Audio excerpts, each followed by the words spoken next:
નથી ગઈ સુશીલા, પણ આ ભગવાનની આગળ સુદામા જાય છે તો માડોશમાંથી થોડા પૌવા માગી આવી છે. પૌવા લઈ અને સુશીલા એક નાની પોટલી વાળે, પણ પોટલી વાળામાં ઘરમાં નાનો એવો ટુકડો નથી.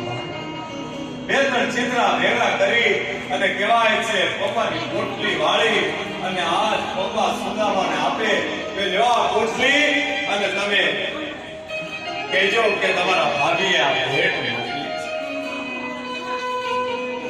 તો અહીંયા પોટલી દબાવી અને સુદામા કહેવાય છે રસ્તે ચડે દ્વારકા. દ્વારકાનો રસ્તો એ વખતે કઠિન હતો, 15 દિવસે માણસ પહોંચતો. પણ સુદામા પગમાં જોડા પહેરે નહીં, હાથમાં લાકડી, શરીરના હાડકા બધા દેખાય છે. શું કરવું? ધીરે ધીરે ચાલતા થયા. સુશીલાને એમ થયું કે આના કરતા મેં મારા પતિને ન મોકલ્યા હોત તો સારું. પતિના ગયા પછી સુશીલાને બહુ દુઃખ લાગ્યું છે.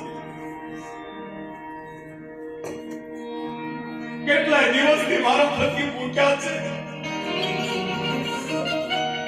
એમનું શરીર દુર્બળ છે. પતિદેવને જોતા સુશીલાનું હૃદય ભરાય. આંખોમાં આંસુ આવ્યા. મારા પતિદેવ ભૂખને લીધે ચાલી શકશે કે નહીં? એમનું શું થશે? એમને તો દ્વારકા જવાની ઈચ્છા પણ નહોતી. હું તો સ્વાર્થી કે મેં પરાણે મોકલ્યા. દ્વારકા તો બહુ દૂર છે અને રસ્તામાં કદાચ એમને કઈ થઈ જશે તો રડવા લાગી. સુશીલાનું હૃદય વ્યાકુળ થયું. મેં મારા પતિદેવને ત્રાસ આપ્યો. આમ વિચારી રડવા લાગી અને સુશીલાએ સૂર્યનારાયણની બાધા લાગી. હે સૂર્યનારાયણ, મારા પતિદેવને તમે એમ કેમ પાછા ઘરે લાવજો? કોઈના દ્વારે આજ સુધી ગયા નથી. એમનું શરીર દુર્બળ છે. મારા પતિદેવ 15 દિવસથી ભૂખ્યા છે. એમને એમ કેમ પાછા લાવો?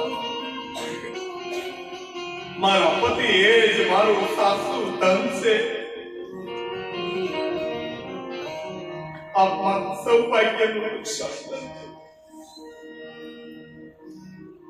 હું ગરીબ બ્રાહ્મણી તમને બીજું શું આપી શકું? હું દિવસમાં 3 વાર તમને વંદન કરીશ સૂર્યનારાયણ. ભગવાન ભલે પૈસા ન આપે, પણ મારા પતિદેવને સુખરૂપ ઘરે પાછા લાવજો.